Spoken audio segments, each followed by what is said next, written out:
It's the dark-haired girl from my class, the one who snuck out of the classroom earlier. She's reading a book, keeping it close to her face, which makes her look like she's really into it. From the way she was acting today, I had her pegged as more of a delinquent than a bookworm. In fact, her mysterious disappearance from the class raises all sorts of whys in my head. Intrigue floats slowly but surely towards the surface, and before I know it, I'm walking towards the mysterious long-haired girl. I guess there's no harm in introducing myself, as I would with anyone else. She's a classmate after all.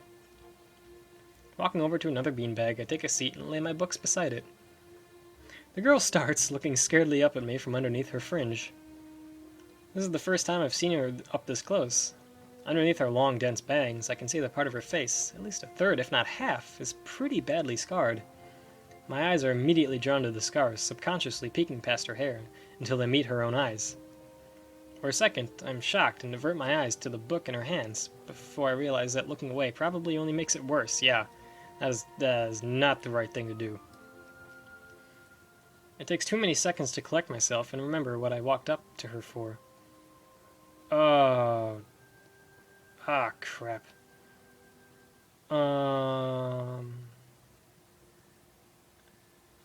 I know this one gives you points for her, but I don't know what the... Hold on, I'm gonna stop and look it up real quick.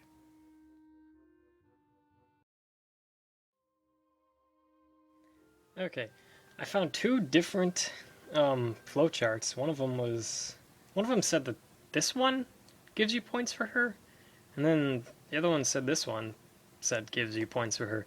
But this one was like version 1.2, and this one was like version 2.4 or something. I don't know, I'll put a link to the latest one in the description, but I'm gonna guess it's this one, so... Sorry, I didn't mean to startle you. It's okay. The girl certainly doesn't look like it's okay, but I let it slide. So, do you mind if I sit here? She seems to be very uncertain whether it's okay or not for me to sit, but finally she nods, just a little. Okay. I take the seat next to her, and she hides herself behind her book. Life of Pi, never heard of it. It's kind of a weird book. I don't know. I didn't see the movie either. The movie didn't, I don't know, I didn't hear any reviews on the movie. I don't know if it's good or bad.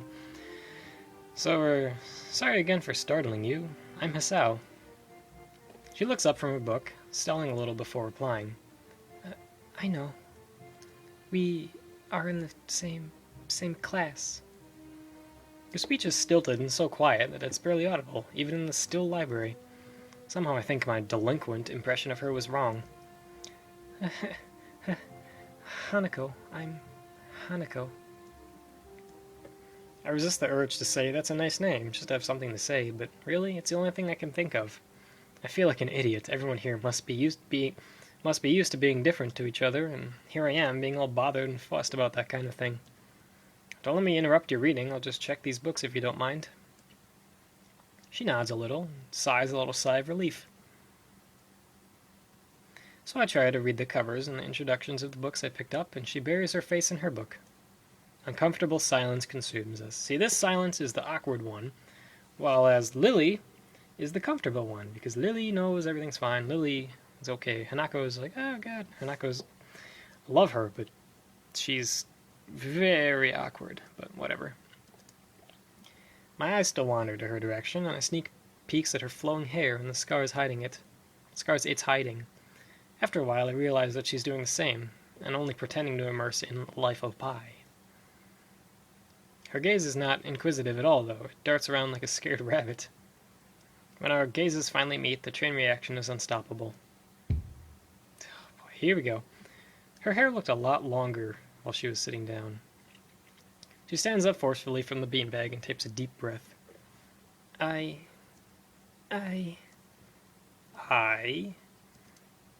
I've got to go do something.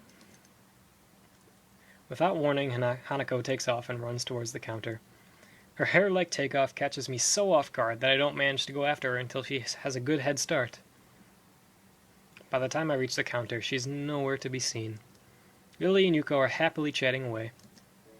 Knowing that I won't be able to catch Hanako myself, I approach the girls. Hey, did you see or smooth again? Notice a girl run past here? Maybe, What did she look like? Long, dark hair, kind of shy. She had, well, some scars on her face. You wouldn't be talking about Hanako, would you? Yeah, that's her. I saw her reading and tried to talk to her, but I think that scared her off or something. Oh dear. Yuko, would you excuse me? I had better try and find her. Sure. I'll just hold on to these until you come back. What's going on? I'm sorry, but I'll have to explain it to you some other time. Right, I'll see you later then.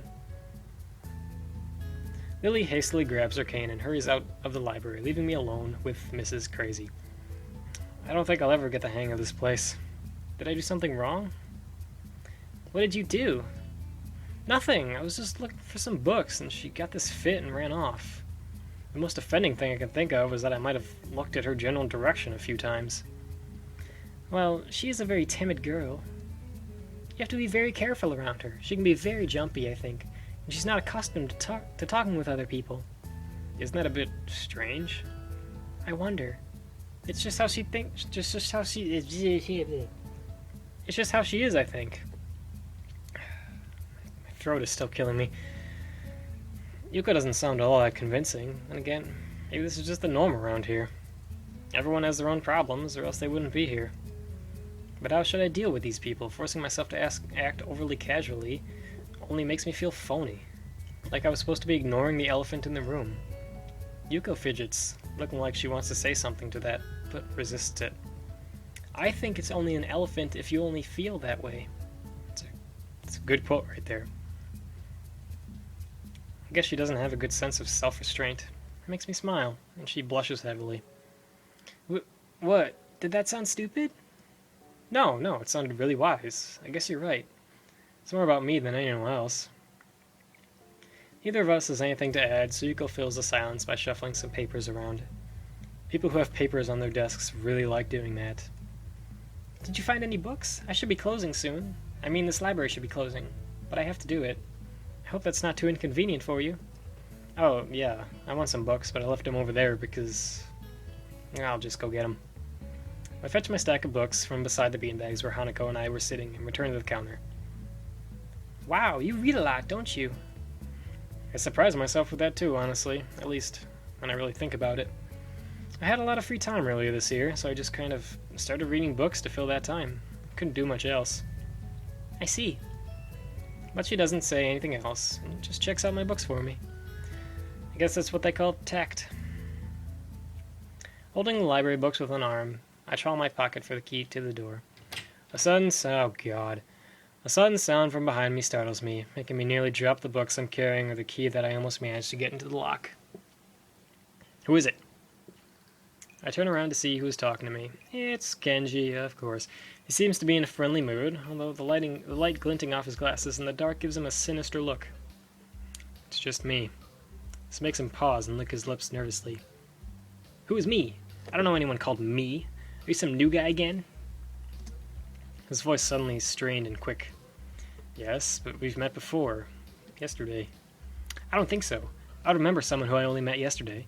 When was that? What day is it today? Trying to ignore him. Is he joking or what? Prove that we've met before.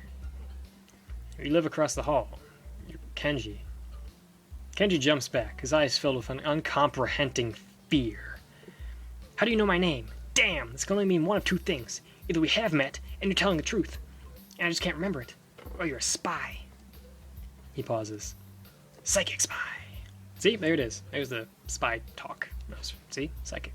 Kenji was correct. Misha and Shizune are psychic.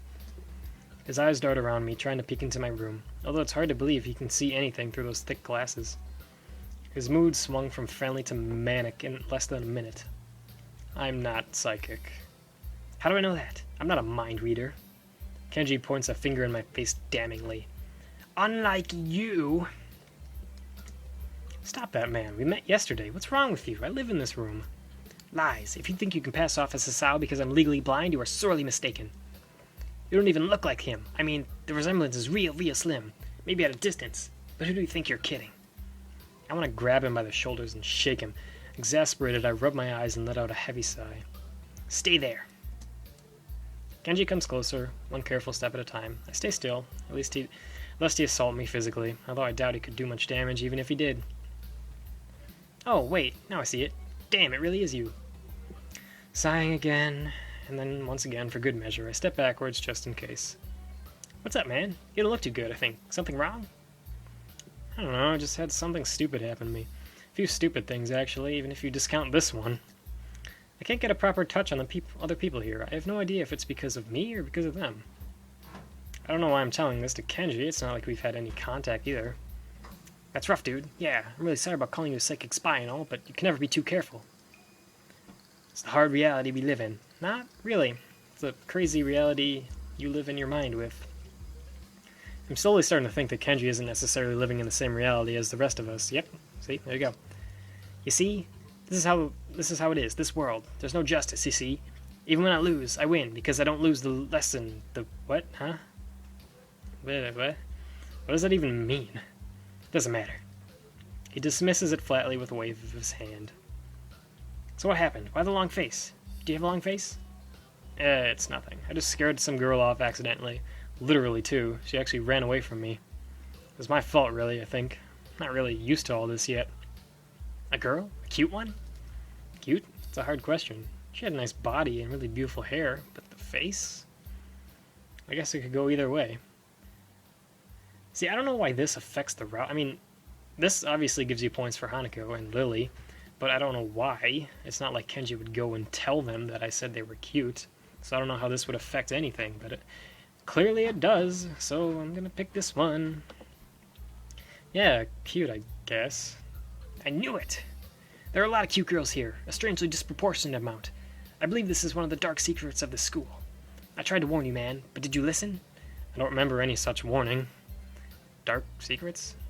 Yes, dark secrets. Extremely dark, like a black hole. Have you noticed that the number of girls in the school is slightly but significantly higher than the number of boys? It's like 60-40. He turns his head to the left and stares off in the distance at nothing. Why is it like this? I mean, to the untrained eye, it doesn't appear to be that bad, but that's still a full 20%. One would think that school with such a huge pool of women would be a man's dream, but no! What I'm about to tell you could blow your mind. Are you ready? I don't know where this is going, but I think I won't be missing much by cutting out now. Nope, I'm not ready. I only get as far as turning the doorknob before Kenji starts talking again, showing that he doesn't really care if my mind is blown or not. I believe that this school is a battleground, the site of a feminist infiltration. This disparity in the number of men to women is a clear sign of how far they have come. In case this Cold War turns hot, they will have superiority in numbers. Just another skirmish in the eternal war against the forces of the feminists. They're everywhere. In Japan, women outnumber men. It's not a 60-40 split, but it's only a matter of time, man. Even in America, women are the majority by a hair. They're building up their numbers. In the past, the buildup of military has always been the clearest sign of imminent war. Japan is just the first step. Our economy is badass, and the country itself is small and isolated, yet a huge part of the Pacific in terms of political value. The perfect target, they are so cunning, is expected of women. Soon the day will come when... Kenji's voice trails off ominously. That is why you can't trust them. They will string you along and then kill you, as they killed me. You will end up just like me. Oh, hell no. I can't stop myself from blurting it out. Hey, what the hell does that mean? You said it, not me. It's the best I can think of. It's true, you did. So, you're not supposed to say anything like that. Damn, so rude. Where was I? Oh yeah, the vast feminist conspiracy. Stop it. Stop. Just stop. Stop. I lost you way back there somewhere around feminist infiltration. Too hard to follow? It's cool. I have some graphs and stuff in my room. And puppets. You like puppets? No puppets. You don't like puppets? Okay, graphs are still cool though, right? He speaks energetically, responding almost before I'm done talking, moving his hands in an animated way as he continues to rant on. This is too strange. I had him pegged as relatively normal, but it's clear that you were wrong about every single person in the school. They're all crazy. Something on your mind, dude? Just thinking about what it's like to be the last sane man in an insane world. You're not sane, Hisao. You're crazy, too. Kenji frowns, looking deeply upset. You mean that's you? That can't be, because I'm the last sane man in an insane world. It's my dream. You can't just steal a man's dream. What the hell? There can't be two last sane men. It would invalidate the whole last part. That part is kind of important. There can only be one, It's like in that foreign movie where there can only be one Highlander. And in the end, there's only one dude left. Because that was the point. I've never seen anyone talk so heatedly and so defensively about absolutely nothing before. I like that quote too. Anyway, if you wait here, I can get my graphs. I also have a list of other dark and complex conspiracies that the school holds. As tangled as... Quick, finish my analogy for me. Be pal. I'm going to go to bed now. It's extremely late and you're mentally insane. That doesn't sound like an analogy, but whatever. I like you. You seem like a cool dude. Oh, no. I don't want him to like me. I'm gonna go down the Kenji route, am I? Most people don't understand what I'm talking about when I try to explain the vast feminist conspiracy to them. Denial is a terrible thing. Later. He claps me on the back and then vanishes into his room so quickly and quietly that it's like he didn't even open the door, but instead walked through like a ghost. I don't know if I can fully digest what just happened, so I give up and just go to my room, kicking off my shoes before falling face first into bed. It takes me some time to relax and get up so I can get started on homework. It's because the sheets are cool and comforting against my cheeks, and it feels so good just lying there with my eyes closed. The school is like some kind of bizarre and surreal island. It's isolated on top of a mountain, and each person is stranger than the last. Lilly was fine. What are you talking about? I just can't seem to fit in. What irony. One would think that fitting in a place that's made for people who are unfit for anyone else would be easy. Maybe I'm trying too hard. No, maybe just getting all the crazy people. Although I say that, it doesn't help take edge off, and the words are left echoing off my empty walls. I guess it's not as bad as I expected, though. This place really is more of a school and less a hospital pretending to be a school than I thought it would be. If nothing else, the scenery is beautiful. Yeah, it's got one thing going for it. I open one eye, seeing the school books and bottles of pill arranged side by side on my desktop. Maybe this place is too much like a normal school after all.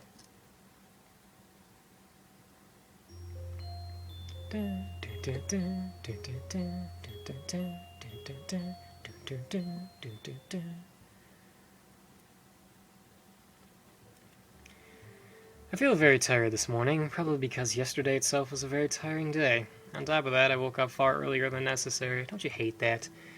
When you have to get up at like 6 in the morning, you wake up at like 4:30. You don't want to get up, but you realize it'd be pointless to go back to sleep because then you'd be either oversleep or you'd be even more tired, and it's just not a fun time. After saying hi to Shizune and Misha, I start doing the work as instructed from the board. It already looks like today is going to be heavy.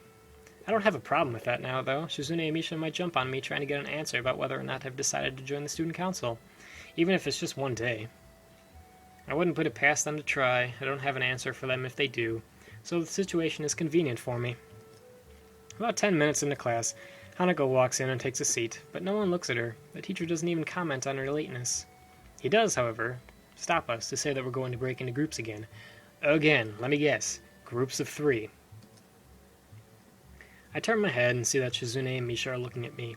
Shizune gives me Shizune gives me a smile that is equal parts cute and menacing. Why can I read Kenji's line extremely fast, perfectly, but when I read normally I can't? Whatever. This is a smile that says, "We have you now. There is no escape." Hichan, oh no, I don't want to talk like Misha again. Hichan, it looks like we're together again. Yay, yay! Oh, jeez. Misha leans sideways while Shizune pushes her desk closer to mine. There really is no escape now unless I were to jump through the window, which is not a bad option right now, dude. Jumping out the window isn't the best option. Yes, it's fine. There's a hospital in the school. You'll be fine. What's wrong, Hichan? Oh, Hichan, have you been thinking about what you said yesterday? You said that you would think about joining the student council, didn't you? It's okay, Hichan. We were talking about it after you left, and it would be rude to expect you to already have an answer for us this early, right? Right. Oh, God, kill me now. I'm so happy that you two were able to have a laugh at my expense, and even more pleased to know that both you know how crazy the two of you can be. Thank you for finally saying it out loud, well, in your mind, but now we're on the same page. Great. Now that that's over, Shizune snaps back into serious mode and smacks today's assignment with the back of her hand in an overly dramatic and important way. When I actually look at the stuff, it's mostly just reading. In fact, there's only 2 problems, but that's the hard ones, because you actually have to read the stuff, and then the problems are super long. I almost want to say something about how her rush to get started seems a bit much considering the small amount of work. In fact, Shizune probably knows how little there is and simply doesn't give a shit. Yeah, it seems like the workload doesn't matter as much to her as the fact that there is work. The actual amount is unimportant. She approaches everything with the same level of ambition. Hello, Hanako. While I'm reading, I let my eyes wander around the room and catch Hanako trying her hand at solving the problems to look like she's working alone. Aw. I can't remember seeing her working with other people before. Thinking back to how shy she is, it's understandable. Hey, that girl over there. Huh? Who, Hichan? Her, Hanako. Over there. Does she always work alone? I think so, Hichan. Do you feel sorry for her because she's alone? I was just thinking that maybe she could work with us or something. No, I don't think that would be a good idea, Hichan. Why not? Hichan wouldn't get along with her. Why? I'm sorry about the noise. If you can hear that noise in the background, I don't know what the heck's going on upstairs. Someone's walking around up there. Misha shuffles around the question, letting out a laugh that sounds very strange. It's nervous, but still has that lilting up and down quality present in everything she says. Just because, Hichan. By now, Shizune has noticed our conversation, and it makes me realize again how Misha has been signing everything she has been saying this whole time. Things got really awkward. What's Chan? The friend of my enemy is my enemy? That sounds so harsh. I'm not going to say that. You said it anyway, you stupid. I know, Hichan. It's fine you over here. I wonder if this is Misha's way of keeping things fair, since without her I wouldn't be able to understand a thing Shizune is saying, and vice versa. Is that also why she signs all the time? So there's never a conversation Shizune will be left out of? Anyway, we should start on the problems now, Hichan.